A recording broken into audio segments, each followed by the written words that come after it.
Pendant que des sommes importantes sont distribuées dans certaines parties du territoire à des soi-disant promoteurs pour se lancer dans l'agriculture, dans le sud du Sénégal, une zone handicapée par un conflit trentenaire, certaines populations prêtes à retourner dans leur village jadis abandonné sont laissées à elles-mêmes. C'est le cas des ressortissants du village de Diaban dans le département de Goudomp et plus précisément dans la commune de Kaour. Sans attendre l'appui des pouvoirs publics, ces populations ont pris des initiatives dont les finalités restent le retour aux terres des ancêtres. Nous avons été sur les lieux et voici l'entretien que nous avons réalisé avec leur porte-parole du jour, Robert Mingou, qui est par ailleurs enseignant à la retraite. Voilà, je m'appelle Robert Mingou, ressortissant de ce village qu'on appelle Djaba. Alors, vous êtes en train de labourer aujourd'hui ces champs dans une zone qui était jadis abandonnée. Est-ce que vous pouvez nous revenir sur comment vous est venue l'idée? Sané, vous avez parfaitement raison de me poser cette question, à savoir comment est venue l'idée de démarrer ces travaux. Depuis que nous avons constaté qu'il y a une lueur d'espoir, que nous pouvons revenir ici travailler sans être inquiétés, nous nous sommes réunis pour dire qu'il est temps qu'on réfléchisse par rapport à l'éventuel retour dans ce village. Jadis qui nous a tout donné. Alors donc, nous avons tenu des réunions et il était question, ce que nous avons, les points forts, était de défricher le maximum de surface pour pouvoir y cultiver. Pour que les gens se familiarisent davantage avec le milieu. Parce que si vous cultivez dans un milieu, vous êtes tenu d'y être tous les jours.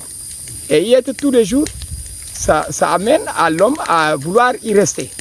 D'ailleurs, c'est ce qui fait que ces villages ont été créés. Parce que nos papas étaient à Mangakunda. Ils étaient d'abord à Mangakunda. Et à force de travailler ici, ils ont préféré revenir y rester. Et c'est ainsi qu'ils ont créé ce village de Djaba. Et aujourd'hui, sur quoi comptez-vous pour pouvoir exploiter cette étendue qui est quand même assez énorme?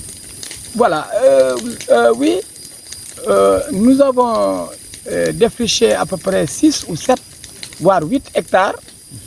Et nous avons d'abord, avant, tu sais, Sané, les Sénégalais ont l'habitude de tendre la main.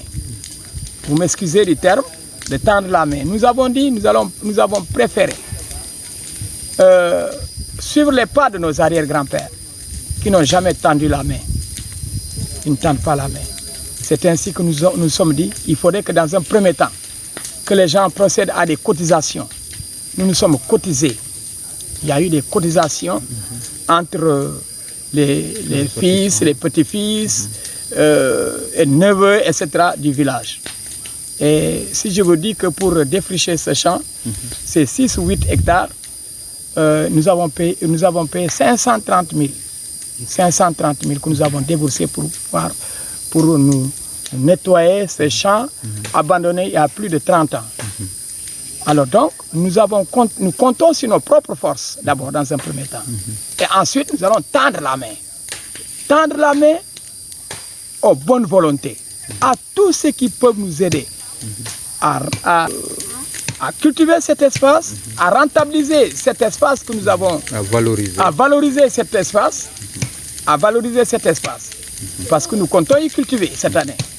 Vous avez vu que il y a des étapes, nous avons défriché, nous sommes aujourd'hui au rassemblage et au nettoyage de la parcelle. Ensuite, nous allons procéder à une autre étape qui consiste à enlever les herbes, sans lesquelles, si tu ne les enlèves pas, tu ne peux pas cultiver ça.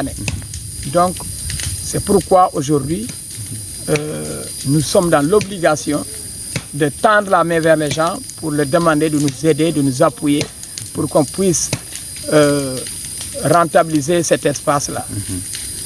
Maintenant, aujourd'hui, en dehors de la valorisation, je pense que vous êtes en train de vous préparer à revenir occuper les lieux. Alors, comment cette préparation se fait?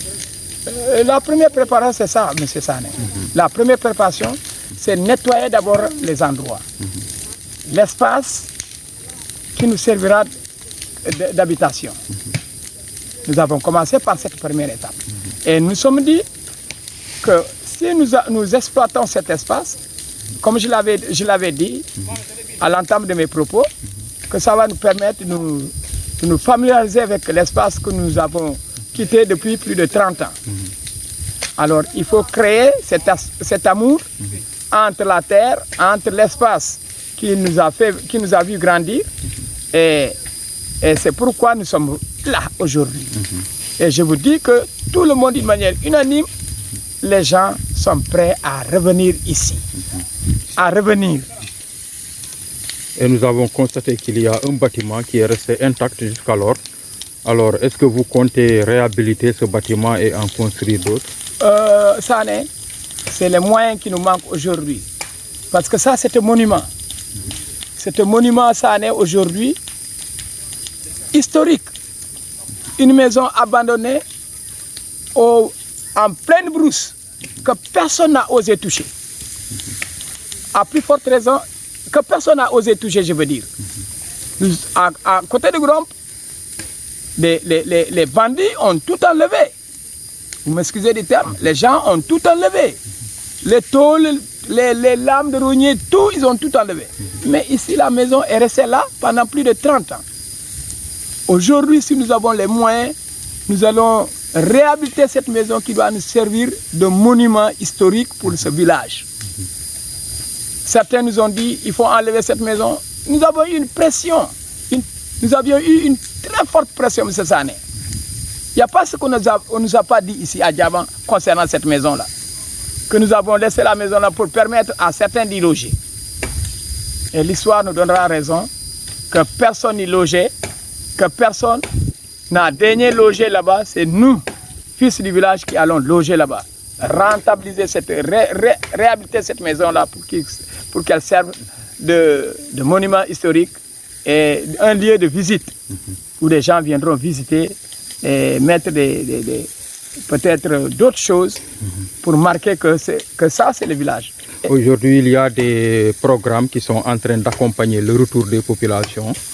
Alors, à ces programmes qui certainement sont à l'écoute, alors quel appel avez-vous à leur lancer? Un appel que je lance à ces organisations, c'est de nous aider à reconstruire ce village, de nous aider à reconstruire.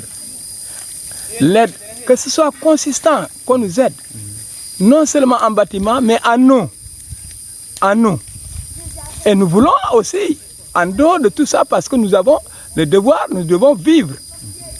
Nous avons de l'espace. Nous aurions aimé avoir un grand périmètre maraîcher.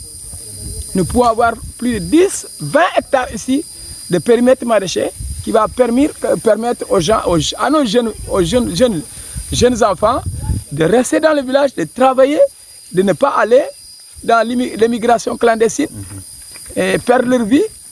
C'est pourquoi d'ailleurs nous avons commencé. Ça, c'est déjà un début. Alors nous disons à ces ONG de nous appuyer. De nous appuyer. En maison, en eau, en électricité, pourquoi pas. Et